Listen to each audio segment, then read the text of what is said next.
దేవుని నామమునకు స్తోత్రములు కలుగునుగాక. హల్లెలూయా, హల్లెలూయా. చిన్న ప్రార్థన చేసుకుని వాక్య ధ్యానంలోనికి వెళదాం. ప్రేమ కలిగిన మా తండ్రి, కృప కలిగిన మా దేవ, మా రక్షకుడా,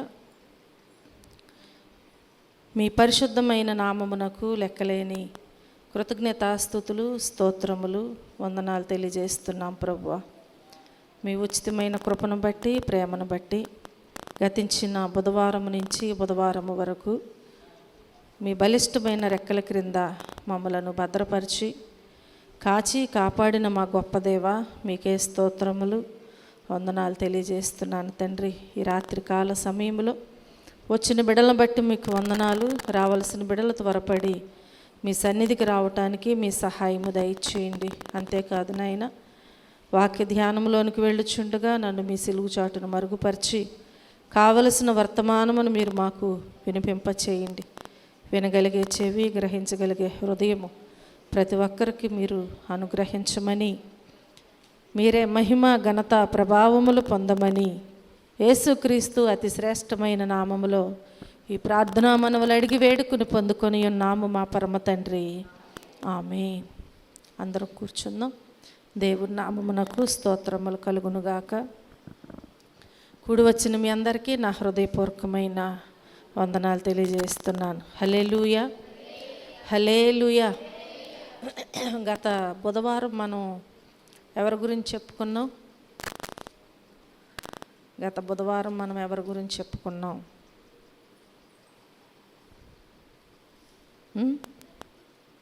ఎవరికి గుర్తులేదు కదా? ఎవరి గురించి చెప్పుకున్నాం? సమరయ స్త్రీ గురించి చెప్పుకున్నాం, అవునా? గత బుధవారం మనం సమరయ స్త్రీ గురించి కొన్ని విషయాలు మనం జ్ఞాపకం చేసుకున్నాం. ఇంకా కొన్ని విషయాలను ఈరోజు మనం ధ్యానం చేసుకుందాం. యోహాను సువార్త 4వ అధ్యాయములో సమరయ స్త్రీ గురించి మనకు తెలియచేయబడుచున్నది. మరి కొన్ని విషయాలను ఈరోజు మనము జ్ఞాపకం చేసుకుందాం. మన ప్రభువు మనతో మాట్లాడుచుండగా మనం శ్రద్ధగా దేవుని వాక్యాన్ని విందాం. యేసు ప్రభుల వారు సమరయ స్త్రీని రక్షించిన విధానము ఈరోజు మనం ధ్యానం చేసుకుందాం. ఈరోజు మనం యోహాను సువార్త 4వ అధ్యాయంలో జరిగిన సమరయ స్త్రీ, అలాగే యేసు ప్రభు యొక్క, అంటే వారిద్దరి మధ్య జరిగినటువంటి సంభాషణను మనం జ్ఞాపకం చేసుకుందాం. దానికి ముందు జరిగిన విషయాలు మనం కొన్ని విన్నాము, ధ్యానం చేసుకున్నాం. ఈరోజు వారిద్దరి మధ్యలో జరిగినటువంటి సంభాషణ గురించి మనము జ్ఞాపకం చేసుకుందాం. ఈ సమరయ స్త్రీ ఏమని మాట్లాడుచు ఉన్నది అని మనం చూసినట్లయితే, నీవు యూదుడవు, మేము సమరయులము అంటుంది కదా. ఏమని సంభాషణ చేస్తుంది దేవునితో? నీవు యూదుడవు, మేము సమరయులము. అంటే నీవు గొప్ప జాతి వాడవు, మేము తక్కువ జాతి వాళ్ళము అని సమరయ స్త్రీ యేసు ప్రభుతో మాట్లాడుతుంది. అప్పుడు యేసు ప్రభు వారు అంటున్నారు కదా, దేవుని వరమును దాహమునకిమ్మని అడిగిన వారు ఎవరో తెలిస్తే నీవు తిరిగి ఆయనను అడుగుతావు అని, ఆయన నీకు జీవజాలమునిచ్చును అని చెప్పి యేసు ప్రభు వారు తిరిగి ఆమెతో మాట్లాడుచున్నారు. అంటే దేవుని వరము అనగా దేవుడిచ్చు రక్షణ అందరికీ సమానము. దేవుని వరం అంటే దేవుడిచ్చేటువంటి రక్షణ. ఆ రక్షణ మరి పెద్ద జాతి వారని, చిన్న జాతి వారని, తక్కువ వారని, ఎక్కువ వారని ఏ భేదము లేదు. దేవుడిచ్చేటువంటి వరము ఏంటంటే ఒక రక్షణ మార్గము.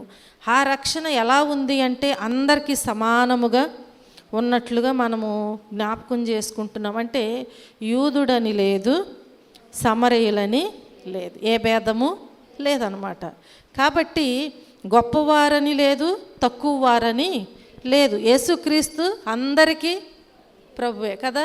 యేసుక్రీస్తు అందరికీ ప్రభువై ఉన్నారు కనుక ఆయన అందరికీ దేవుడే అని ఆమెకు యేసు ప్రభువారు తిరిగి మరలా తెలియజేసి ఉన్నారు. అప్పుడు సమరయ స్త్రీ ఏమంటుంది అక్కడ, అయ్యా ఈ బావి లోతైనది, నీవు చేదుకొని నాకు ఇవ్వడానికి నీ దగ్గర ఏమీ లేదు కదా అంటుంది.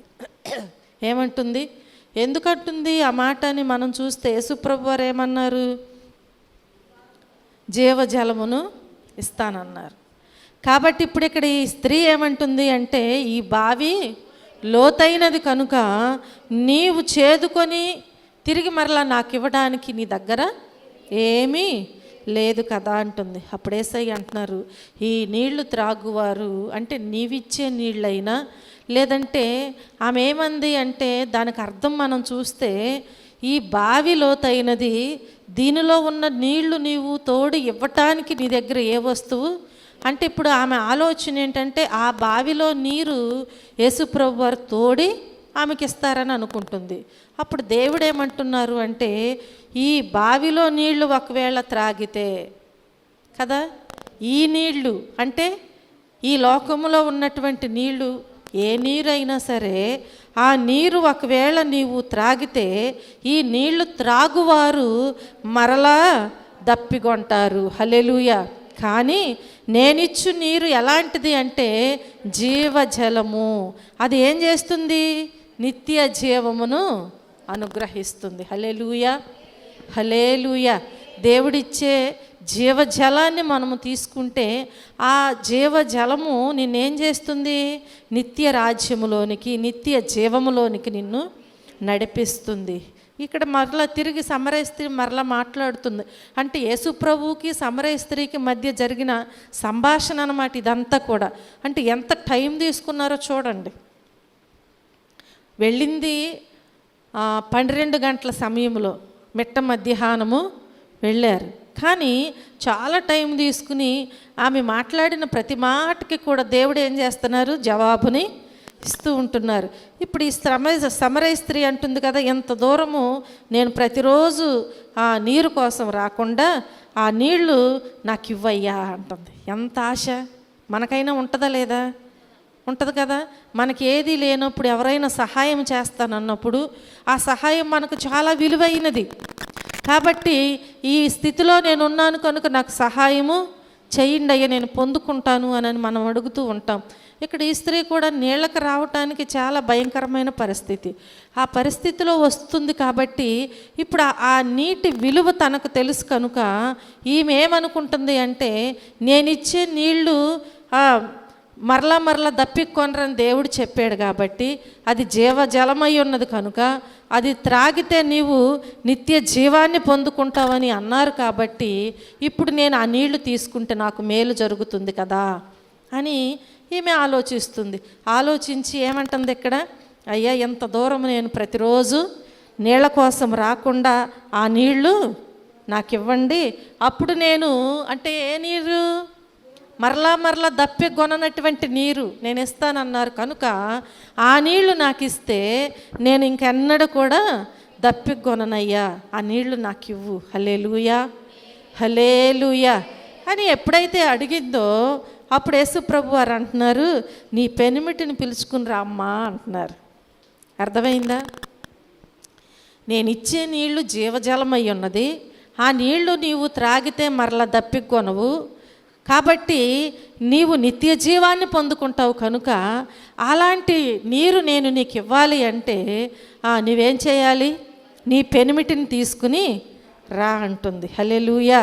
దేవుడు చెప్పుచున్నారు, నీ పెనిమిటిని తీసుకుని రమ్మా అంటే అప్పుడు ఆ సమరయ స్త్రీ అంటుంది కదా, నాకు పెనిమిటి లేడు. ఏమంటుందండి? నాకు పెనిమిటి లేడయ్యా అంటుంది. అప్పుడు యేసు ప్రభు వారు వెంటనే తనతో మాట్లాడుచున్నారు, నీవు చెప్పింది నిజమే. హల్లెలూయా. ఆమె చెప్పింది నిజమేనంట. నువ్వు చెప్పింది నిజమే, నీకు సొంత భర్త లేడు, కానీ నీకు 5 భర్తలు ఉన్నారు. ఎంతమంది అండి? సొంత భర్త లేడు, కానీ ఆమెకి ఎంతమంది భర్తలు ఉన్నారు? 5 భర్తలు ఉన్నారు. కాబట్టి ఇప్పుడు ఉన్నవాడు కూడా నీ పెనిమిటి కాడు. అనగా మన భాషలో ఏంటది? అక్రమ సంబంధం. మన భాషలో జ్ఞాపకం చేసుకోండి ప్రియమైన దేవుని బిడ్డలారా. యేసు ప్రభువు వారు ఎప్పుడైతే తనతో ఈ విషయాలన్నీ చెప్పారో అప్పుడు వెంటనే సమరయ స్త్రీ అంటుంది, అయ్యా నీవు ప్రవక్తవు. ఏమంటుంది? అయ్యా నీవు ప్రవక్తవు, ఆరాధించే స్థలము యెరూషలేములో ఉంది అని చెబుతారు, మీరు అక్కడికి వెళ్ళి ఆరాధించాలా? చూడండి, దేవుని వాక్యములో మనం ఈ విషయాలన్నీ గమనిస్తూ ఉంటే చాలా అర్థము దీనిలో ఉంటుందన్నమాట. కాబట్టి ఎప్పుడైతే యేసుప్రభు వారు ఆమె గురించి విషయాలన్నీ చెప్తున్నారో అప్పుడు వెంటనే ఆమె గ్రహించింది ఏంటి అంటే, నీవు ప్రవక్తవు అని చెప్పి మాట్లాడుచున్నది. ఆరాధించే స్థలము యెరూషలేములో ఉంది అని చెబుతారు, మీరు అక్కడికి వెళ్ళి. కాబట్టి యేసుప్రభు వారు వెంటనే మరలా ఆ స్త్రీతో మాట్లాడుచున్నారు. ఏమని మాట్లాడుచున్నారు అంటే, దేవుడు ఆత్మ గనుక ఆయనను ఆరాధించువారు ఎలా ఆరాధించాలి?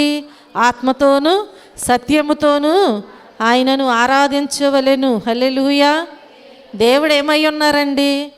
ఆత్మై ఉన్నారు. కాబట్టి దేవుడు ఆత్మ కనుక ఎవరైతే ఆయనను ఆరాధిస్తారో ఆయనను ఆరాధించు ప్రతి ఒక్కరూ కూడా లోకం వైపు చూస్తూ, లేదంటే మనుషులను నమ్మించడానికో, లేదంటే మనుషులను మభ్య చేయటానికో, ఇతరితర ఆలోచనలతో ఆరాధించడానికి వీల్లేదు. ఆ ఆరాధనకు దేవుడు ఏమాత్రము కూడా యోగ్యులుగా ఉండరన్నమాట.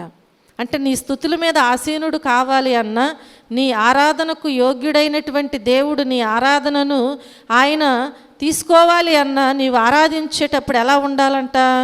ఆయనను ఆరాధించువారు ఆత్మతోనూ సత్యముతోనూ ఆరాధించాలి. చూడండి, చాలా విషయాల్లో మనం చూస్తాం, ఆరాధన అనగానే కళ్ళు మూసుకుని దేవునితో సంబంధము కలిగి ఉండరు.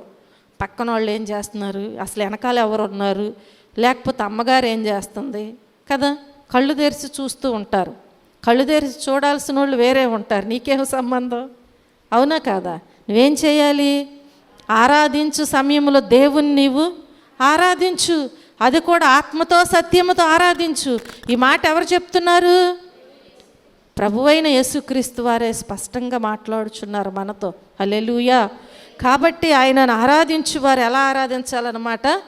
ఆత్మతోనూ సత్యముతోనూ ఆయనను ఆరాధించవలెనప్పుడు సమరయ స్త్రీ ఏమని మాట్లాడుతుందంటే, క్రీస్తు అనబడే మెస్సయ్య వచ్చినప్పుడు ఆయన మాకు సమస్తమును తెలియజేస్తాడయ్యా.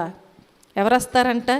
క్రీస్తు అనబడేటువంటి మెస్సయ్య వచ్చినప్పుడు ఆయన చెప్తారు మాకన్నీ, ఆయన మాకన్నీ కూడా తెలియజేస్తారు అని చెప్పి దేవుని తన్నప్పుడు వెంటనే యేసు ప్రభువారు అప్పుడు మాట్లాడుచున్నారు కదా, నేనే మెస్సయ్యను. హల్లెలూయా, హల్లెలూయా. నీతో మాట్లాడేది ఎవరని నువ్వు అనుకుంటున్నావు? నేనే మెస్సయ్యను అంటున్నాడు దేవుడు. ఈరోజు వాక్యం వింటున్నటువంటి నీవు దేవుడు నాతో మాట్లాడుతున్నారు అని నీవు గ్రహిస్తే, నీవు అనుకుంటే, ఆ విశ్వాసం నీలో ఉంటేనే నీతో చెప్పబడిన ప్రతి మాటను బట్టి నీవు మార్పు చెందుతూ ఉంటావు. అంటే నువ్వు తీసుకుంటావు ఆ మాటను.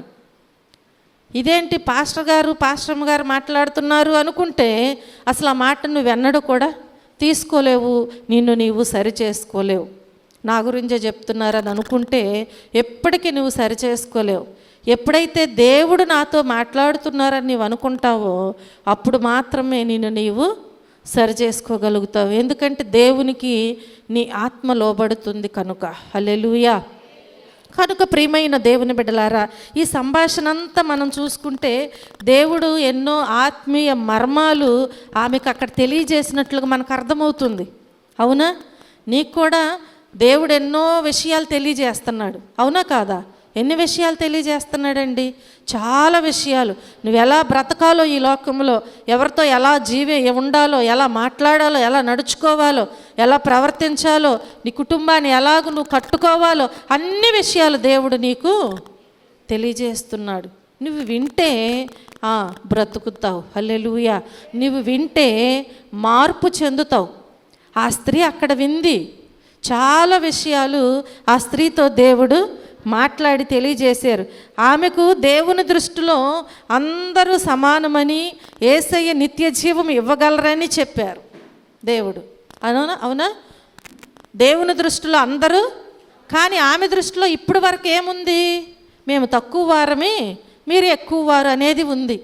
అంటే మేము వెలివేయబడిన వారము, అంటరాని వారము, ఎందుకు పనికిరాని వారము. కాబట్టి ఆమె ఎంతసేపు కూడా ఆ ఆలోచనతోనే బ్రతుకుతుంది.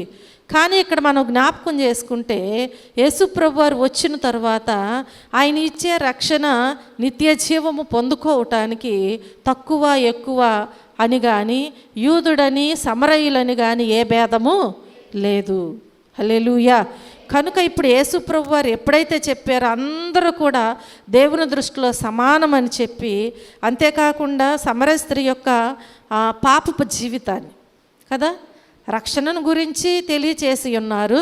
అలాగే తిరిగి మరలా ఆ స్త్రీతో ఆ పాపపు జీవితాన్ని కూడా బయలుపరిచి ఉన్నారు. అంటే ఇప్పుడు ప్రజెంటుగా తన జీవితం ఎలా ఉందో ఆ విషయాన్ని దేవుడు ఆమెతో మాట్లాడి ఉన్నారు. ఎవరికీ తెలియకుండా ఈమె 5 పురుషులతో అక్రమ సంబంధం కొనసాగించింది. మనం జ్ఞాపకం చేసుకుంటే 6వ వ్యక్తితో అక్రమ సంబంధం పెట్టుకుని కూడా ఉంది. ఇలాంటి స్థితిలో ఉన్నటువంటి ఏమీ తెలియనట్లు ఆమె ఏం చేస్తుందంటే అక్కడ నటిస్తూ ఉంటుంది. కాబట్టి ఇప్పుడు దేవుడు ఎప్పుడైతే ఈ నీరు నీవు తీసుకోవాలి అంటే నీ పెనిమిటిని తీసుకురా అన్నారో అప్పుడు ఆమె ఏమంటుంది? నాకు పెనిమిటి లేడు. చూడండి, మన ప్రభువు హృదయ రహస్యాలు ఎరిగిన దేవుడు. ఒకవేళ దేవుని సన్నిధిలో మనము మన జీవితము సరైన మార్పు లేకుండా, నేను మారు మనసు పొందాను సంఘము దృష్టిలో, కుటుంబం దృష్టిలో, లేకపోతే ఇంకా అనేకుల దృష్టిలో నేను మారు మనసు పొందాను అని నీలో మార్పు లేకుండా నీవు జీవించినంత కాలము ఏది కూడా దేవుని దృష్టిలో నీవు దాచిపెట్టలేవు. అది ఎక్కడ దాచిపెట్టగలుగుతావు అంటే ఒకవేళ సహవాసములోనో లేదంటే కుటుంబంలోనో ఇంకా ఇతరితర విషయాలలోనూ దాచిపెట్టుకోవచ్చు. అది ఎవరికి తెలియకపోవచ్చు. కానీ దేవుని వాక్యం అంటుంది కదా, హృదయ రహస్యాలు ఎరిగినటువంటి దేవుడు. హల్లెలూయా. హృదయ రహస్యాలు తెలిసినటువంటి మన ప్రభువైన యేసుక్రీస్తు. కాబట్టి ఎవరిని కూడా, కానీ ఆయన ఆ హృదయ రహస్యాలు తెలుసుకున్నప్పటికీ కూడా ఆయన ఎవరిని తృణీకరించే దేవుడు కాదు. నీలో కోరుకునేది ఆయన ఏంటంటే గొప్ప మార్పు. నీ పాత జీవితాన్ని విడిచిపెట్టి ఆయనను నీవు ఆత్మతో సత్యముతో ఆరాధించాలి.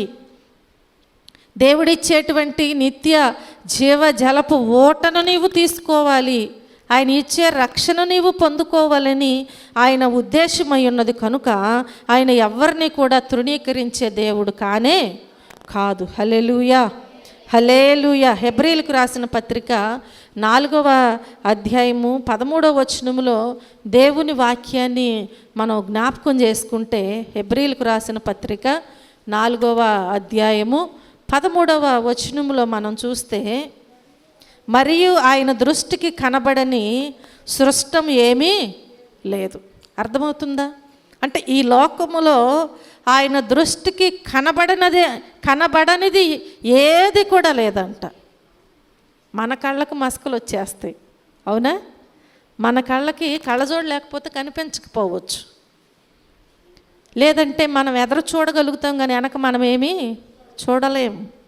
కనుక ప్రియమైన దేవుని బిడ్డలారా, దేవుని వాక్యం అంటుంది కదా, ఆయన దృష్టికి కనబడని సృష్టము ఏమీ లేదు. మనం ఎవరికి లెక్క అప్పగించవలెనో ఆ దేవునికి మాత్రము ఏమవుతుందండి? సమస్తము తేటగా కనబడుచుందా లేదా?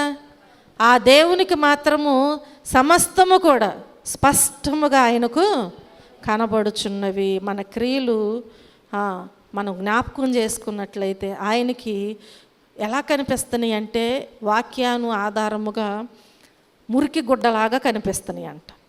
మన క్రియలు మనం జ్ఞాపకం చేసుకుంటే దేవుని దృష్టికి ఎలా కనిపిస్తున్నాయి అంటే ఒక మురికి గుడ్డలాగా కనిపిస్తున్నాయి. మురికి గుడ్డని నీవు ప్రేమిస్తావా? మురికి గుడ్డని నీవు ప్రేమిస్తావా? ప్రేమించరు. మురికి గుడ్డని మడతపెట్టి చక్కగా బీరువాలో పెడతావా? నీకున్న మంచి బట్టల పక్కన దీన్ని కూడా తీసుకెళ్ళి పెడతావా అంటే పెట్టరు. ఎవరో ప్రేమించరు దాన్ని. ప్రియమైన దేవుని బిడ్డలారా, ఎవరు చూడటం లేదని, ఎవరికీ తెలియదని విచ్చలవిడి జీవితం ఒకవేళ నీవు జీవిస్తున్నావేమో, దేవుడు ఈరోజు నీతో మాట్లాడుచున్నాడు. నీ క్రియలు ఆయన దృష్టికి మురికి గుడ్డలాగా కనిపిస్తున్నాయి. కాబట్టి చీకటిలో ఒకవేళ చేస్తున్నావా, దేవుడు చూడలేనిది ఏమీ లేదని నీవు గుర్తుంచుకోవాలి.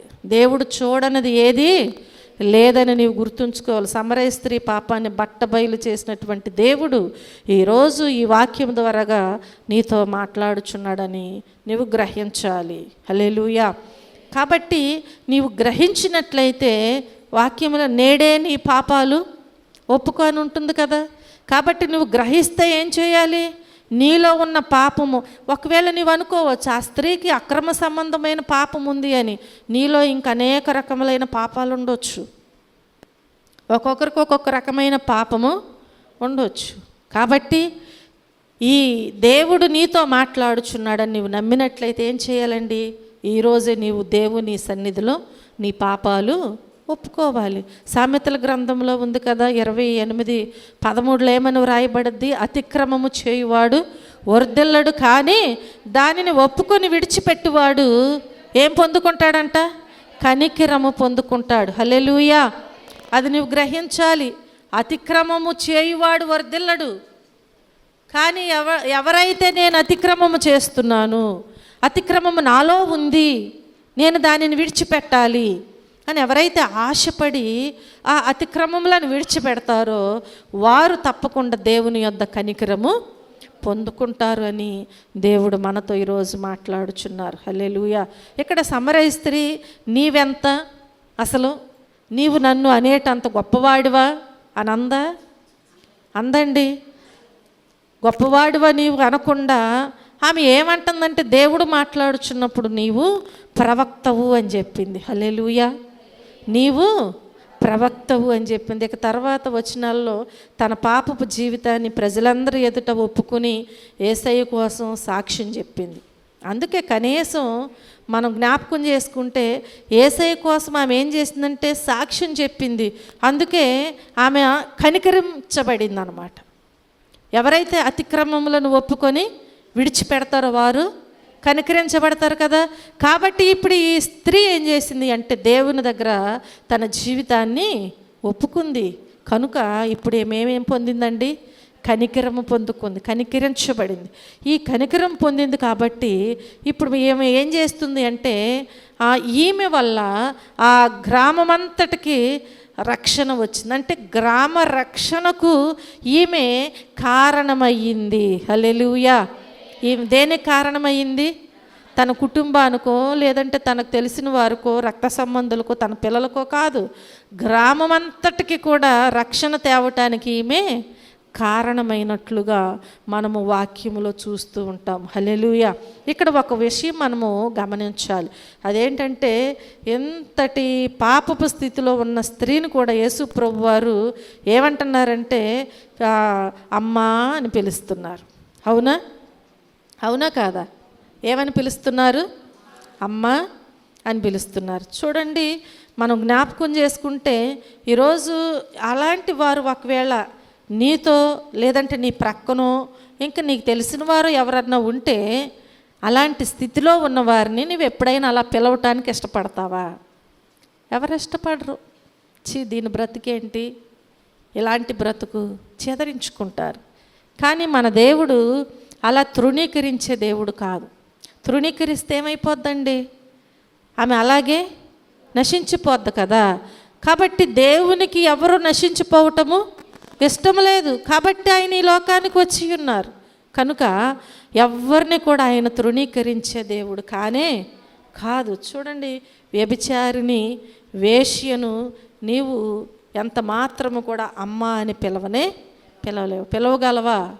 జ్ఞాపకం చేసుకోండి, వ్యభిచారములో పట్టబడినటువంటి స్త్రీని యూదులు యేసుక్రీస్తు తీర్పు కోసము ఆయన యొద్దకు తెచ్చినప్పుడు ఆయన ఆమెను ఏమని పిలిచాడు? అమ్మా అని పిలిచాడు. హల్లెలూయా. అందరూ కూడా ఏమంటున్నారు? ఇది పాపము చేస్తూ ఉండగా పట్టబడింది, దీనిని మోషే ధర్మశాస్త్రం ప్రకారం రాళ్లతో కొట్టి చంపాలి. అందుకే అసలు నువ్వేం చెప్తావని నీ యొద్దకు తీసుకువచ్చాం. ఎవరికి వారి వారి పాపాలు తెలుసుకుని వెళ్ళిపోయిన తర్వాత అప్పుడు ఈ స్త్రీ భయపడుతుంది, ఈయన ఎలాంటి శిక్ష వేస్తాడో నాకు అని. కానీ దేవుడు అంటున్నారు కదా, అమ్మా అని పిలుస్తున్నారు. నేను నిన్ను శిక్షించను, నువ్వు ఇంకెన్నటికీ కూడా పాపము చేయవద్దు. ఒకవేళ నీవు ఒకప్పుడు పాపపు స్థితిలో ఉండవచ్చు, పాపిగా నీవు బ్రతకవచ్చు, లేదంటే నువ్వు మరొక జీవితంలో నీవు కొనసాగించవచ్చు. ఎప్పుడైతే ఈ జీవితం నాకొద్దు, నా దేవుడు నాకు కావాలి అనుకుని దేవుని యొద్దకు వచ్చావో మరలా నువ్వు వెనక్కి తిరిగి చూడటానికి వీల్లేదు. మరలా నీవు పాపము చేయవద్దు అని దేవుడు ఎందుకు చెప్పారు అంటే, ఆ స్థితిలోకి తిరిగి మరలా వెళ్తే నీకు క్షమాపణ లేదు. కాబట్టి ప్రియమైన దేవుని బిడ్డలారా, మనం జ్ఞాపకం చేసుకుంటే అమ్మ అన్న పిలుపు ఆ స్త్రీ జీవితాన్ని మార్చేసింది. అమ్మా అన్న పిలుపు ఆ స్త్రీ జీవితాన్ని మార్చివేసింది. ఎవ్వరూ కూడా ఇంతవరకు పిలువనటువంటి పిలుపు తన పాపపు జీవితాన్ని మార్చేసుకుని జీవితాంతము కూడా యేసుక్రీస్తు కోసమే ఆమె సాక్షిగా జీవించినట్లుగా మనము చూస్తూ ఉంటున్నాం. అలాగే తిరిగి మరలా హతసాక్షిగా కూడా మారింది. తిరిగి మరలా హతసాక్షిగా కూడా మారింది. ఈరోజు నీ జీవితం ఎలాంటిదైనా సరే దేవుడు మాట్లాడుచున్నాడు కదా, యేసుక్రీస్తు నిన్ను పిలుస్తున్నారు. అమ్మా అని నిన్ను, నీ జీవితం ఎలాంటిదైనా కావచ్చు, కానీ దేవుడు నిన్ను పిలుస్తున్నారు. యేసుక్రీస్తు దగ్గరికి నీవు రావాలి అని. యేసుక్రీస్తు దగ్గరికి రా. పాపాలు ఒకవేళ నీ పాపాలు ఉన్నట్లయితే నీ పాపాలను నీవు ఒప్పుకొని విడిచిపెట్టు. ఆ పాపాలను దేవుడు తప్పకుండా ఏం చేస్తాడు? క్షమిస్తాడు. ఆయన యొద్దకు వచ్చి ఆ పాపాలను ఒప్పుకుని నువ్వు కడిగి వేసుకో, ఆయన నిన్ను తప్పకుండా కనికరిస్తారు అని దేవుని వాక్యం మనతో మాట్లాడుచున్నది. హల్లెలూయా. ఇక సమరయ స్త్రీకి మనం జ్ఞాపకం చేసుకుంటే ఎంతమంది? 6 భర్తలు ఉన్నారు. నేను అంత పాపిని కాదు అని ఒకవేళ నువ్వు అనుకోవచ్చు. ఆమె జీవితం ఎక్కడ, నా జీవితం ఎక్కడ? నేను అలాంటి పాపిని, అంత పాపిని నేను కాదు అని నీవు అనుకోవచ్చు ఒకవేళ నీ ఆలోచన ప్రకారం. కానీ దేవుడు ఏమంటున్నారు అంటే, మనం జ్ఞాపకం చేసుకున్నట్లయితే సమరయ స్త్రీకి 6 భర్తలు, ఓకే. కానీ మరి నీ విషయంలో నీకెంతమంది భర్తలో? నాకెక్కడండి అని అనుకోవచ్చు. మనం జ్ఞాపకం చేసుకుంటే దేవుని దృష్టిలో పాపం అంటే వ్యభిచారము చేస్తేనే పాపం అని కాదు. ఆ స్త్రీ ఆ వృత్తిలో ఉంది. కానీ ఒకవేళ నీకు ఎంతమంది భర్తలు అనేది దేవుడు ఏమని మాట్లాడుచున్నారు అంటే, నీకు కోపం ఉందా? ఒక భర్త ఉన్నట్టే. ఒకవేళ ఈ లోకంలో నీకు భర్త ఒకలే ఉండొచ్చు, కానీ ఎగస్ట్రా భర్తలు నువ్వు యాడ్ చేసుకుంటున్నావు. నీకు కోపం ఉంటే నీ కోపము నీ భర్తే. అలాగే ధనాపేక్ష ఉన్నట్లయితే నీ ధనాపేక్ష నీకు ఒక భర్త. అలాగే నీ పాపపు తలంపులు లేదంటే పాపపు కోరికలు ఉంటే అదొక భర్త. అర్థమవుతుందా? దేవుడు ఆ స్త్రీతో భర్తల గురించి మాట్లాడాడు. కాబట్టి ఏది నీలో ఉన్నా కానీ నీకు ఒక భర్త ఎగస్ట్రా యాడ్ అయినట్లే. జ్ఞాపకం చేసుకోండి. అధికార వ్యామోహం అదొక భర్త. బంగారం మీద మోజు అదొక భర్త. చాలా ఉంటాయి, మనం చూసుకుంటే ఈ లోకంలో చాలా ఉంటాయి. కాబట్టి ఒకవేళ త్రాగుడు, వ్యసనాలు ఇలాంటివి ఉన్నా కానీ అదొక భర్త. కనుక ఇంకా మనం జ్ఞాపకం చేసుకుంటే దాన్ని ఏమంటారు, టీవీ సీరియల్ మీద వ్యామోహం. అవునా కాదా? టీవీ సీరియల్ మీద వ్యామోహం. టీవీకి బానిసైపోయి నీ మీదే ఆ టీవీ శాసిస్తుందేమో, అదొక భర్త. అర్థమైందా? అంటే ఆ టయానికి నీవు రావాలి, రాకపోతే ఇది మిస్ అయిపోతావు. శాసిస్తుంది నిన్ను, దానికి నువ్వు బానిస అయిపోయావు. నువ్వు ఎంత పనిలో ఉన్నా లేదంటే ఎక్కడికన్నా వెళ్ళాల్సిన అవసరం ఉన్నా ఇది పోతుంది తర్వాత చూసుకోవచ్చు అనుకుని ఏం చేస్తున్నారు? దీనికే ప్రాముఖ్యత ఇస్తున్నారు. కాబట్టి అదొక భర్త. ఇట్లా మనం జ్ఞాపకం చేసుకున్నట్లయితే ప్రియమైన దేవుని బిడ్డలారా, నీకు ఇలా ఎంతమంది భర్తలు ఉన్నారో ఆలోచించుకునేవే. నాకెవ్వరూ లేరని అనుకుంటున్నావేమో ఇప్పుడు వరకు. ఇలాంటి భర్తలు నీకు ఎంతమంది ఉన్నారో అనేది ఏం చేయాలండి? నీవు ఆలోచన చేసుకోవాలి. అవన్నీ వదిలేసి యేసు ప్రభు యొక్క పాదాల దగ్గరికి నీవు రావాలి. అవునా? అలా రావటానికి వీల్లేదు. ఆ అనుకున్నటువంటిది ఆ సీరియల్ అయిపోయిన తర్వాతే ప్రార్థనకి కొంతమంది, అందరినీ అంటలేదు. కాబట్టి మనం జ్ఞాపకం చేసుకుంటే ఈ లోకములో దేవుని కంటే ఎక్కువగా ఏదీ కాదు. ఎక్కువగా దేనిని నువ్వు ప్రేమించొద్దు. అసలు దేవుని సమయాన్ని దేవునికి మనం ఏం చేయాలండి? కేటాయించాలి. కాబట్టి ఇవన్నీ కూడా నీవు వదిలేసుకుని యేసుక్రీస్తు యొక్క పాదాల దగ్గరికి రా. ఆయన దగ్గర నీకు సంపూర్ణమైనటువంటి విడుదల ఉంది, రక్షణ ఉంది, శాంతి ఉంది, సమాధానము దొరుకుతుంది. హల్లెలూయా, హల్లెలూయా. నీవు ఆ సీరియల్ చూసినంత వరకు నీకు టెన్షను, ఏ విషయంలో ఏడవకపోయినా అక్కడ ఏడుస్తావు. అవునా? ఆ సమయంలో నువ్వేదో చేయాలి, ఇంట్లో పిల్లలకో భర్తకో, అది ఆ టైం అక్కడ కేటాయించావు, సమాధానం ఉండదు గొడవలో. అవునా కాదా? ఇవన్నీ విడిచిపెట్టే దేవుని దగ్గరకు రా. నీకు ఇవన్నీ దొరుకుతాయి. రక్షణ దొరుకుతుంది, శాంతి దొరుకుతుంది, సమాధానము నీకు ఎక్కడ దొరుకుతుందండి? దేవుని దగ్గర మాత్రమే దొరుకుతుంది. అట్టి దీవెన మనమందరము ఏం చేయాలి? పొందుకొందుముగాక. హల్లెలూయా. చూడండి, ఆ సమరయ స్త్రీ తన కుండను విడిచిపెట్టేసింది. వాక్యంలోనికి వెళ్ళినట్లయితే ఆ స్త్రీ ఆ కుండను ఏం చేసిందండి? విడిచిపెట్టేసింది. ఆ స్త్రీ ఆ కుండను విడిచిపెట్టి ఊరిలోనికి వెళ్ళిపోయిందంట. హల్లెలూయా. ఎక్కడికి వెళ్ళిపోయింది? ఊరిలోనికి వెళ్ళి, మీరు వచ్చి నేను చేసినవన్నీ నాతో చెప్పిన మనుషుణ్ణి చూడండి. ఊరితో సంబంధం లేనటువంటి స్త్రీ, ఊరి జనముతో మాట్లాడనటువంటి స్త్రీ ఇప్పుడు ఎక్కడికి వెళ్ళిపోయింది? ఊరిలోనికి వెళ్ళిపోయి ఊరిలో ఉన్న ప్రజలందరితో మాట్లాడుతుందంట. అయ్యా, అమ్మా, నేను చేసినవన్నీ కూడా నాతో చెప్పిన మనిషిని చూడండి, ఈయన క్రీస్తు కాడా అని ఆ ఊరి వారితో చెప్పిందంట. ఆ ఊరి వారితో చెప్పగా ఒక పరివర్తన చెందినటువంటి నిజ విశ్వాసి జీవితంలో జరిగేటువంటి మార్పులు మీరు గమనించండి. ఎవరు పడితే వాళ్ళు చెప్తే నమ్ముతారా? నమ్మరు. మార్పు చెంది, కరెక్ట్గా మార్పు చెందిన వారు చెప్తేనే నమ్మేది. నీలో మార్పు లేకుండా అది అలాగూ ఇది ఇలాగూ అంటే ఎవరు నమ్ముతారండి? ఎవరు నమ్మరు. చూడండి, ఒక పరివర్తన చెందినటువంటి నిజ విశ్వాసి జీవితంలో జరిగేటువంటి మార్పులు గమనించండి. ఎప్పుడైతే తను మాట్లాడుతుంది, లోకరక్షకుడైన మెస్సయ్య అని తెలిసిందో, మాట్లాడేటువంటి వ్యక్తి సామాన్యమైన వ్యక్తి కాదు, ఈయనే మెస్సయ్య అని ఎప్పుడైతే తెలుసుకుందో, ఎప్పుడైతే తన పాపపు జీవితాన్ని విడమర్చి చెప్పారో యేసుక్రీస్తు, ఈ సమరయ స్త్రీ మొదటగా తన కుండను ఏం చేసింది? అక్కడే విడిచిపెట్టేసింది. దేవుడు మాట్లాడి చెప్పటం ఆలస్యం.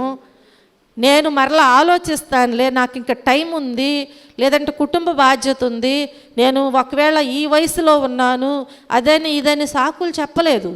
వెంటనే ఏం చేసింది? ఆ కుండను విడిచిపెట్టింది. కుండ మనం చూస్తే మానవ హృదయానికి సాదృశ్యముగా ఉంది. కుండ దేనికి సాదృశ్యముగా ఉంది?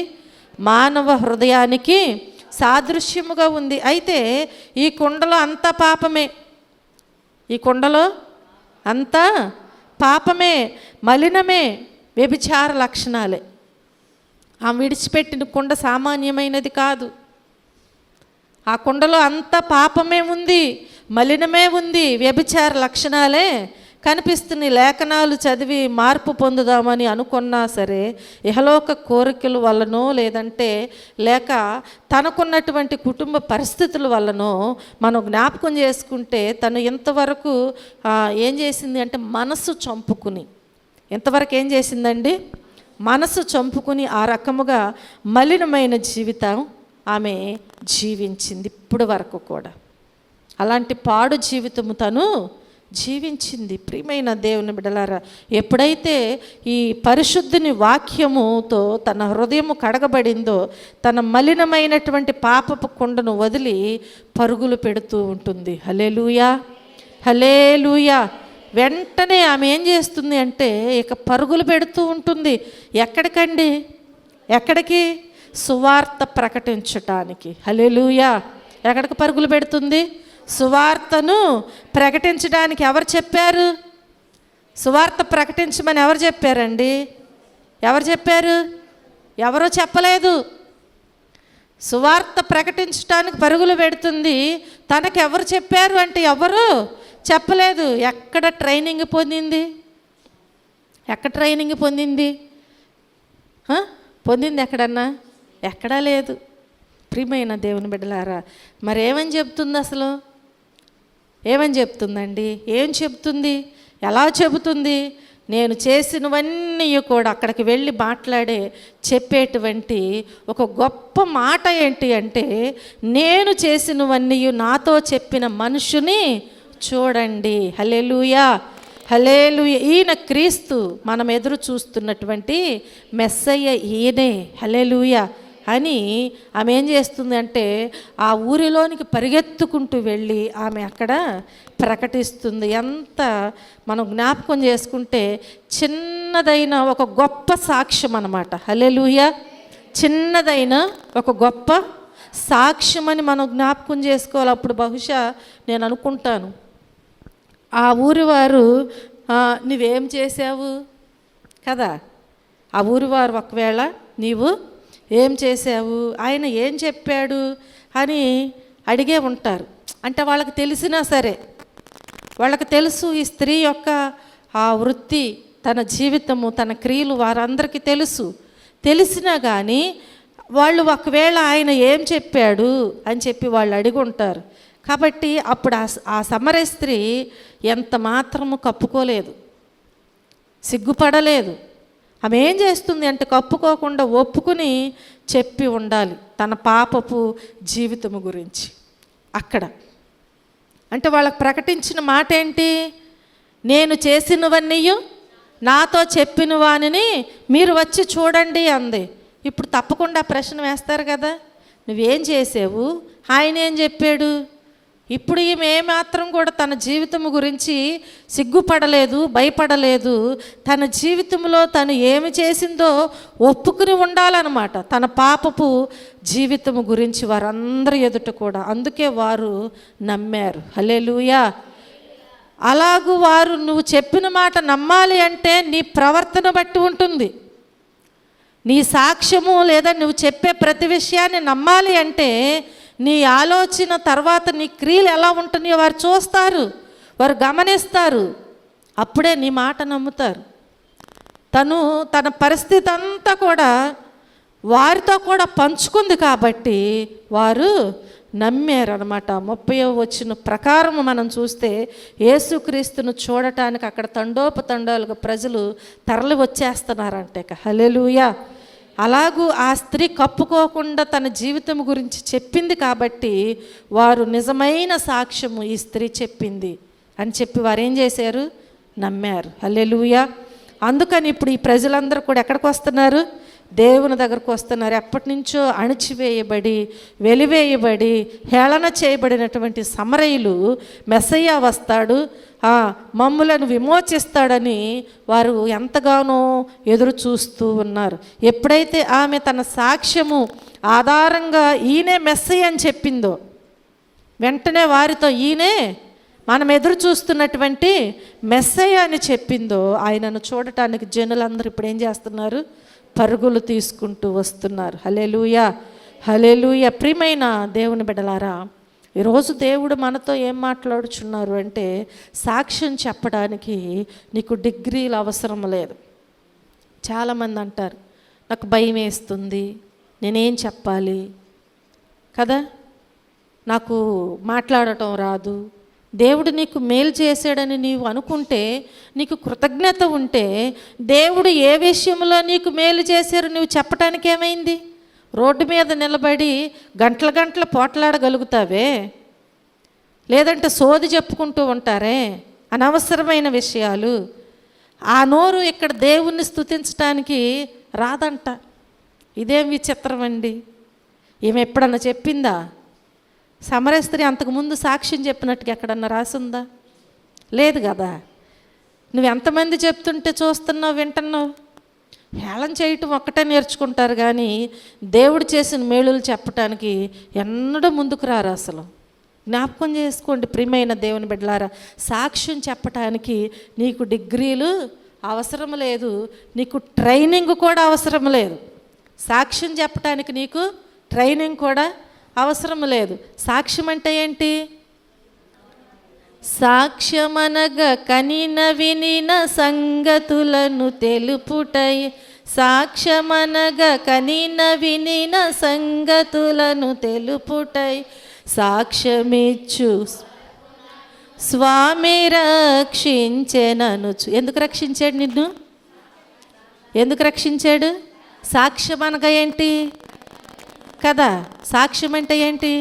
దేవుడు నీకు ఏ మేలు చేశాడో, దేవుడు నీతో మాట్లాడి ఎలా నిన్ను రక్షించాడో అదే కదా చెప్పాల్సింది. నువ్వు ఏ జీవితంతో ఉంటే దేవుడు నిన్ను రక్షించాడు, నువ్వు ఏ మేలు కొరకు, ఏ కృప కొరకు ఎదురు చూస్తూ ప్రార్థన చేస్తే దేవుడు నీకు ఆ ఆశీర్వాదం, ఆ కృపనిచ్చి ఉన్నారు కదా. దీని గురించి చెప్పటానికి ట్రైనింగులు కానీ లేదంటే డిగ్రీలు కానీ ఏది కూడా అవసరము. సాక్ష్యం చెప్పటానికే నిన్ను రక్షించుకున్నాడు దేవుడు. హల్లెలూయా. నీ జీవితంలో యేసయ్య చేసినటువంటి మేలులు, గొప్ప కార్యాలు ప్రజలకు ఏం చేయాలి? ఇరుగు పొరుగు వారికి అందరికీ చెప్పటమే సాక్ష్యం. ఒక్క విషయం చెప్పనా, 100 ప్రసంగాల కన్నా ఒక సాక్ష్యార్థమైనటువంటి జీవితము జీవిస్తున్నటువంటి ఒక విశ్వాసి యొక్క సాక్ష్యమే ఎక్కువ ఆత్మలను ఏం చేస్తుంది అంటే సంపాదించగలుగుతుంది. హల్లెలూయా. నీ సాక్ష్యం అలా ఉండాలన్నమాట. ఎలా ఉండాలి? అలా ఉండాలి నీ సాక్ష్యం.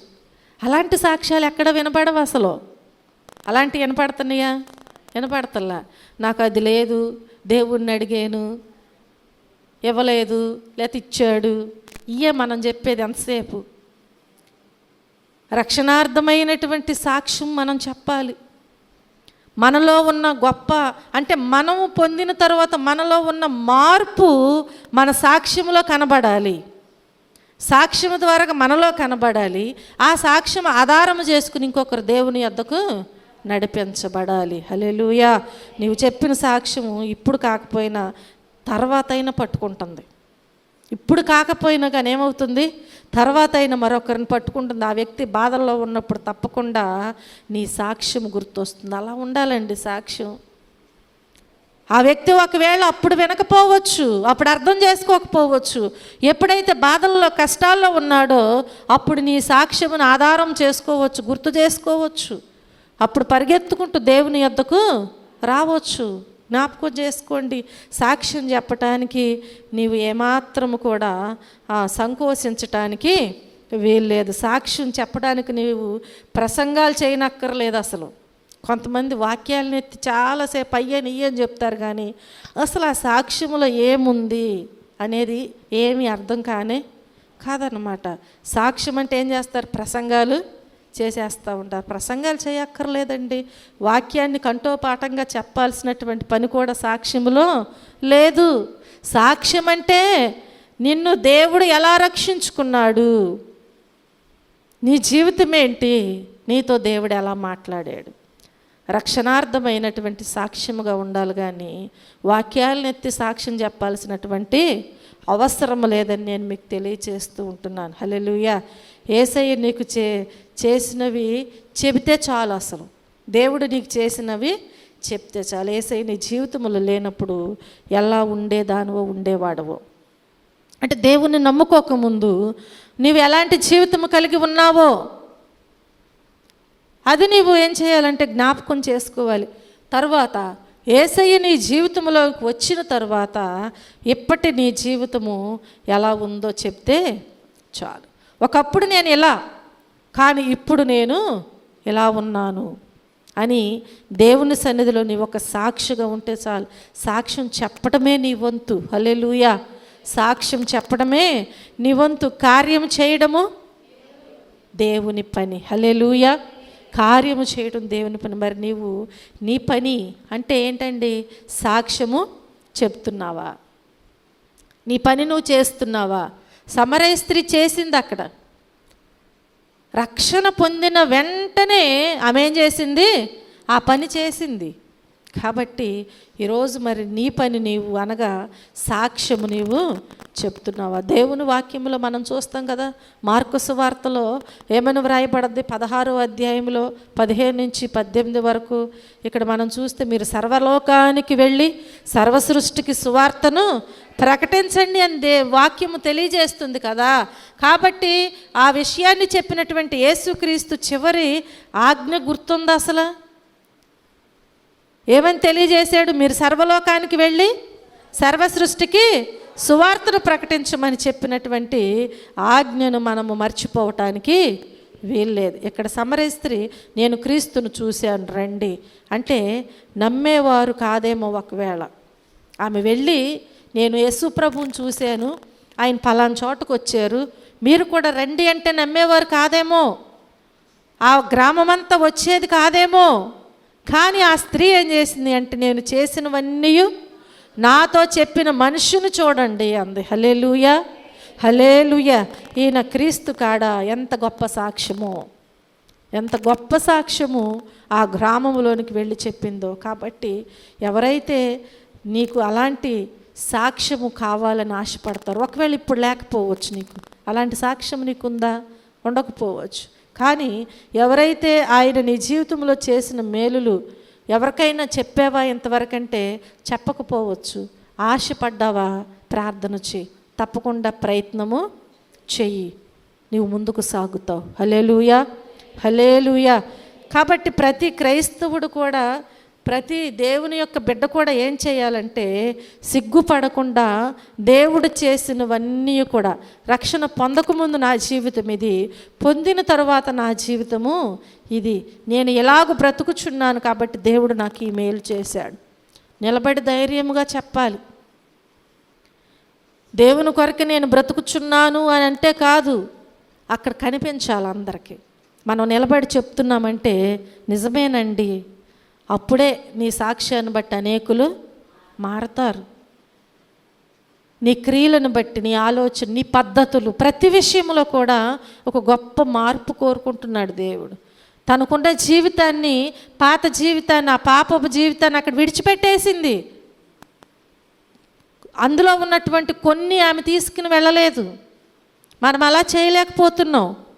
పాత జీవితాన్ని అక్కడ పాతి పెట్టండి అని అంటే మరలా ఏం చేస్తున్నారు? పాతి పెట్టినట్టే పెట్టి దాన్ని వెలికి తీస్తున్నారు, ఆ కంపు, ఆ వాసనని. అవునా? చనిపోయిన శవాన్ని పాతి పెట్టేస్తాం, తిరిగి మరలా ఒకవేళ దాన్ని పోస్ట్ మార్టం కోసం తిరిగి మళ్ళీ తీస్తే అది ఏమన్నా మనం పోసినటువంటి సుగంధ ద్రవ్యాలు, ఆ వాసనే వస్తుంది అక్కడ? రాదు. ఏ వాసన వస్తుంది? కాబట్టి అది తిరిగి కోరుకుంటున్నారు, మరలా దానిని ఆస్వాదిస్తున్నారు, దానినే ప్రేమిస్తున్నారు, దానిలోనే కొనసాగుతున్నారు. ఈ జీవితము వల్ల, ఈ సాక్ష్యము వల్ల దేవునికి మహిమ ఉండదు, ఎవరికి ఆదర్శపాయంగా కూడా ఉండదు, ఎవరు మారరు. కాబట్టి ఎవరి వైపు నీవు చూడొద్దు. వాళ్ళు అలాగ కదా అనేది నీకు అనవసరం. దేవుడు ఏమంటున్నారంటే నీ కంట్లో ఉన్నటువంటి దూలాన్ని నువ్వు తీసివేసుకో అంటున్నాడు, అంతే దేవుడు. ఎవరి వైపో చూసి నీవు మార్పు చెందని అవసరం లేదు. ఎవరి వైపో చూసి దేవుణ్ణి ఆరాధించవలసిన అవసరం లేదు. ఎవరి వైపో చూసి నీవు విమర్శించుకోవటానికి కూడా వీల్లేదు. నిన్ను నీవు పరిశీలన చేసుకో.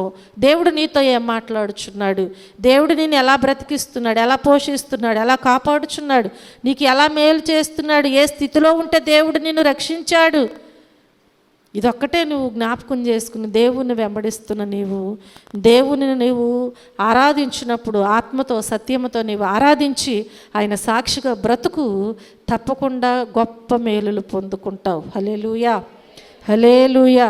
యేసు ప్రభు చెప్పింది గుర్తుందా? ఎవరైతే నన్ను గూర్చి, నా బోధను గూర్చి సిగ్గుపడతారో వారిని ఏమంటున్నారంటే దోతల ముందు నేను ఒప్పుకోను అంటున్నారు.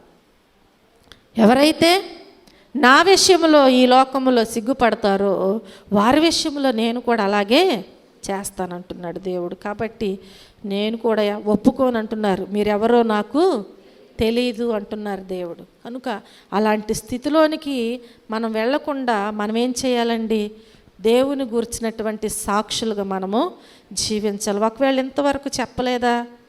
దేవుని గురించిన సాక్ష్యము నేటి నుండైనా నీలో ఒక గొప్ప మార్పు తెచ్చుకొని ఆయన కొరకు జీవిస్తూ ఆయన సాక్ష్యం ఆయన గూర్చినటువంటి విషయాలు నీవు సాక్ష్య రూపంలో చెప్పటము మొదలుపెట్టు.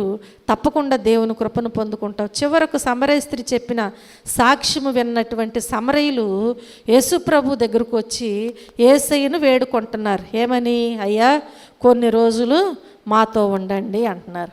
ఏమంటున్నారు? 40వ వచనం అక్కడ మనం చూస్తే, అయ్యా కొన్ని రోజులు మాతో ఉండండి అని యేసుక్రీస్తు వారిని వారు చీకొట్టలేదు, కానీ ప్రేమతో ఆదరించినట్లుగా మనం చూస్తున్నాం. వారితో పాటు అక్కడ 2 రోజులు ఉన్నట్లుగా మనం చూస్తాం. యోదయ ప్రాంతానికి చెందిన యూదుడు యేసుక్రీస్తు, గలిలయ ప్రాంతానికి చెందిన యూదులు, ఇశ్రాయేలీలు వందలాది సంవత్సరాల తరువాత సమరయ ప్రాంతంలో 2 రోజులు ఉన్నారంట. హల్లెలూయా, హల్లెలూయా. వారి నీరు త్రాగారు, వారి పెట్టినవి తిన్నారు. చూసారు ఎంత అద్భుతమో. అంతకుముందు ఏంటది? అంతకుముందు వారు వెలివేయబడిన వారు, చేదరించిన వారు, తృణీకరించబడినటువంటి వారు, వారిని నీచాతి నీచముగా చూస్తున్నారు. అలాంటి వారి దగ్గర వీరు 2 దినాలు ఉండి వారితో పాటు వారు పెట్టినవి తింటూ వారిచ్చినవి త్రాగుచు అక్కడ జీవించినట్లుగా మనం చూస్తున్నాం. ఆయన నీ ఎంట లేదంటే నీ హృదయపు వాకిట నిలిచి ఒకవేళ తట్టుచున్నారు. ఆయన స్వరము విన్నప్పుడు నువ్వేం చేయాలి? తట్టుచున్నప్పుడు ఏం చేయాలండి? ఇది ఆయన స్వరము అని విన్నప్పుడు నువ్వేం చేయాలి? ఇది కూడా తెలియదా? ఏం చేయాలండి? ఎవరైనా తలుపు తట్టితే ఏం చేయాలి? లోపలే ఉండి మాట్లాడి పంపించేస్తారా? మరి మాట్లాడరే, ఏం చేయాలి? తీస్తావా? తలుపు తీయాలి కదా, నువ్వు తీస్తావా? అయితే ఆయన నీ ఇంట ప్రవేశించి నీతో కలిసి ఉండటానికి ఇష్టపడుతున్నారు. హల్లెలూయా. నీవు తలుపు తీస్తే నీతో ఉండి నీ ఇంట్లో ఉండి నీతో కలిసి జీవించటానికి ఆయన ఇష్టపడుతున్నారు. నీవు తలుపు తీయాలి. నువ్వు తలుపు తీస్తే ఆయన నీకు ఈ ఉపకారము చేయటానికి ఆయన సిద్ధముగా ఉన్నారు. హల్లెలూయా. ఒక పాపపు స్త్రీ రక్షించబడి కడుగుబడి ఇచ్చినటువంటి ఒక చిన్న సాక్ష్యము ఆ ఊరినంతటిని కూడా మార్చగలిగింది. ఒక చిన్న సాక్ష్యము ఆ ఊరినంతటిని మార్చగలిగింది. మరి నీవు రక్షించబడి ఎన్ని సంవత్సరాలైపోయింది, ఎన్ని రోజులైపోయింది, ఎన్ని నెలలైపోయింది కదా? ఎప్పుడన్నా నీ సాక్ష్యము ద్వారాగా ఒకరు మార్పు చెందారా? నీ సాక్ష్యము ద్వారాగా. చూడండి ప్రియమైన దేవుని బిడ్డలారా, ఎంతమందిని నీవు దేవుని దగ్గరకు నడిపించావు, ఎంతమందికి యేసయ్యను నీ సాక్ష్యము ద్వారాగా, నీ ప్రవర్తన ద్వారాగా నీవు పరిచయం చేసావు. ఒకసారి నీవు పరిశీలన చేసుకో. ఈరోజు దేవుడు నీతో మాట్లాడుచున్నప్పుడు నువ్వేం చేయాలి? పరిశీలన చేసుకోవాలి. నీ ప్రవర్తనే ఒక కరపత్రంగానమాట. నీ ప్రవర్తన ఎలా ఉండాలి అంటే ఒక కరపత్రముగా మారిపోవాలి. కరపత్రం అంటే ఇప్పుడు మనకు ఒక పాంప్లెంట్ ఇచ్చారు, దానిని తీసుకుని ఇలా ముడిచి పక్కనేస్తావా? అసలు దీనిలో ఏముంది ఏంటి అని చదువుతావు లేదా? నీకు చదువు రాకపోతే ఏం చేస్తున్నావు? ఎవరో ఒకరితో చదివించుకుంటున్నావు కదా. కాబట్టి ప్రియమైన దేవుని బిడ్డలారా, ఈరోజు నీ ప్రవర్తన ఒక కరపత్రంగా మారిపోవాలి. అప్పుడు ప్రజలు ఏం చేస్తారంటే ఈ కరపత్రాన్ని పొందినటువంటి చూసినటువంటి వారు తప్పకుండా ఆకర్షించబడతారు. హల్లెలూయా. తప్పకుండా ఆకర్షించబడతారు. ఆ కరపత్రంలో ఒక చోట పలానా టయానికి వెళ్ళి పలాంది గేమ్ ఆడితేనో లేదంటే ఏదో చేస్తేనో ఇలా ప్రైజులు ఉన్నాయంట అని తెలిస్తే నువ్వు ఆకర్షించబడుతున్నావు లేదా? ఆకర్షించబడతావు. కాబట్టి నీ ప్రవర్తన, నీ జీవిత విధానము దేవునికి సన్నిహితముగా ఉన్నట్లయితే ఆ కరపత్రము ద్వారాగా అనేకులు ఆకర్షించబడుతూ ఉంటారు. కనుక ఈ దినాలలో మనం జ్ఞాపకం చేసుకున్నట్లయితే అనేక మంది క్రైస్తవులు సాక్షార్థమైనటువంటి జీవితము జీవించకుండా యేసయ్యకు క్రైస్తవ్యానికి మనం చూస్తే చెడ్డ పేరు తీసుకొస్తూ ఉంటున్నారు. ఏం చేస్తున్నారండి? ఒకవేళ ఈరోజు నీవు కూడా అదే స్థితిలో ఉంటే నీ జీవితాన్ని ఏం చేయాలి? ఇప్పుడు నీవు మార్చుకోవాలి. అదే జీవితంతో నీవు జీవించటానికి వీల్లేదు. నీ జీవితాన్ని నువ్వు మార్చుకోవాలి. సమరయ స్త్రీని చూసి నేర్చుకోవాలి. ఈరోజు నీవు ఎవరిని చూసి నేర్చుకోవాలి? సమరయ స్త్రీని చూసి ఏం చేయాలి? నేర్చుకోవాలి. ఒక విశ్వాసిగా యేసుక్రీస్తుకి సాక్షిగా ఆమె జీవించి అనేకులను దేవుని యొద్దకు నడిపించింది. ఈరోజు నేను కూడా అలాగూ దేవుని యొక్క సాక్షిగా నేను మారి నా సాక్ష్యం ద్వారా అనేకులను నేను దేవుని యొద్దకు నడిపించాలి అనేటువంటి పట్టుదల, కృషి నీకున్నట్లయితే నీ ప్రవర్తన తప్పకుండా మారుతుంది.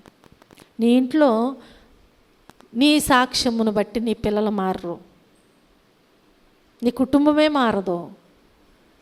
నీ రక్త సంబంధులు, నీ ఇరుగు పొరుగు వారు, లేదంటే నీకు తెలిసిన వారు ఎవరు కూడా మారలేకపోతున్నారు అంటే, నేను చెప్పాను కదా, ఆ స్త్రీకి ఎంతమంది భర్తలు? అంతమందిని అక్కడే విడిచిపెట్టిందా లేదా? కానీ నీలో ఇంకా ఒకవేళ విడిచిపెట్టకూడనివి ఎన్నున్నాయో, విడిచిపెట్టవలసినవి నీలో ఒకవేళ దాచుకుని నీవు సాక్ష్యం చెప్తే అవి నీకు అడ్డుగా ఉంటాయి. అవి వాళ్ళ కళ్ళకు కనిపిస్తాయి. కాబట్టి వారు ఆకర్షించబడకపోవచ్చు. కనుక మొదట నీవు సరి అయినటువంటి ప్రవర్తన కలిగి జీవించు. సరి అయినటువంటి జీవితము నీలో ఉన్నట్లయితే నీ మాటలు, నీ ప్రవర్తన, నీ సాక్ష్యము అనేకులను ఆకర్షించి దేవుని యొద్దకు నడిపిస్తుంది. నిన్ను బట్టి దేవునికి అప్పుడు ఆనందం కలుగుతుంది. నేను రక్షణ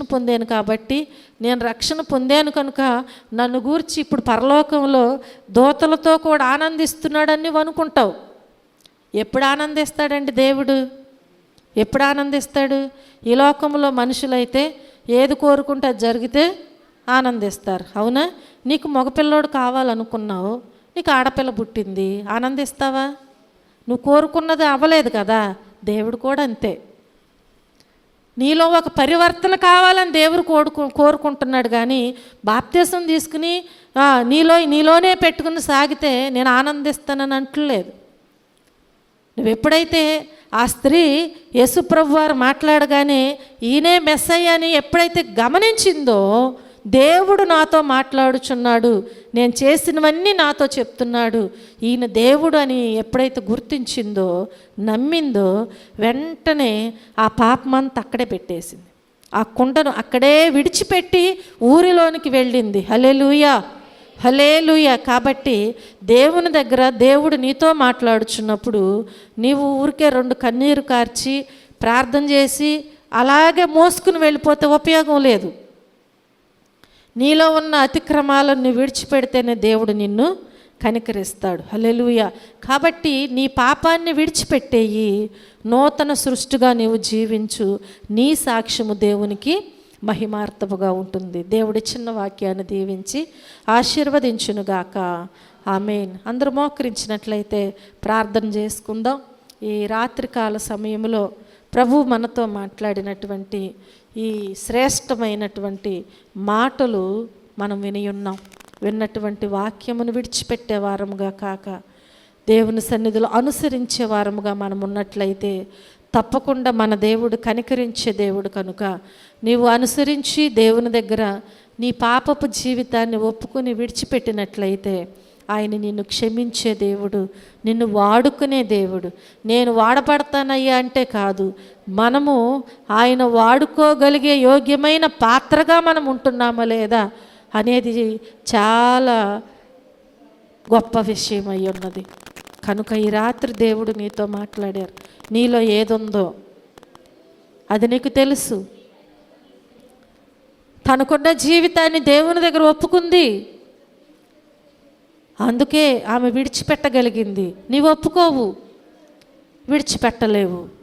కాబట్టి నీ జీవిత విధానము ఎలా ఉందో, ఏది నిన్ను బంధిస్తుందో, ఏది నిన్ను భ్రమపెట్టుచున్నదో, ఏది నిన్ను దేవునికి సమీపముగా ఉండనీయకుండా అడ్డుబండగా ఉంటుందో, దానిని దేవుని దగ్గర ఒప్పుకొని విడిచిపెట్టినట్లయితే ఆయన కనికరించే దేవుడు, ఆయన మాట్లాడే దేవుడు కనుక ఆయన నీతో మాట్లాడుచున్నాడు, నీకు సహాయము చేయటానికి సిద్ధముగా ఉన్నాడు.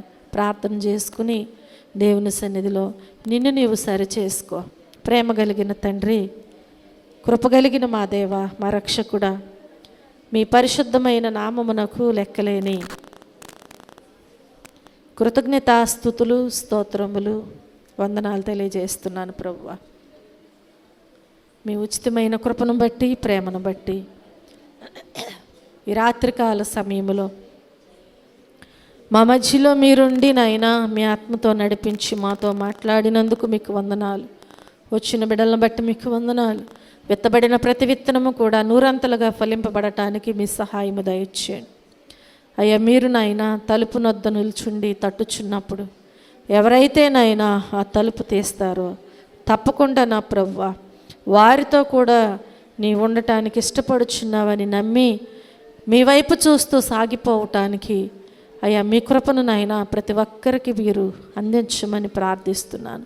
బలహీనులను బలపరచండి, వ్యాధిగ్రస్తులను స్వస్థపరచండి, అవసరతలో ఉన్న వారికి మీ సహాయమును దయచేయండి, రక్షణ లేని బిడ్డలకి మీ రక్షణ దయచేయండి.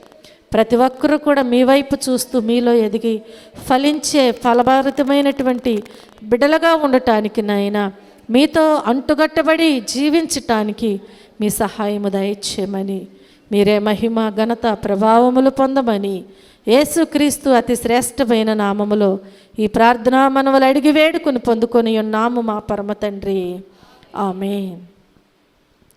మన తండ్రి అయిన దేవుని ప్రేమ, కుమారుడైన యేసుక్రీస్తు కృప, పరిశుద్ధాత్ముని యొక్క అన్యోన్య సహవాసము, ఆదరణ ఇప్పుడు ఎల్లప్పుడూ సదాకాలము తోడయ్యుండి ఆదరించి రక్షించునుగాక. ఆమేన్.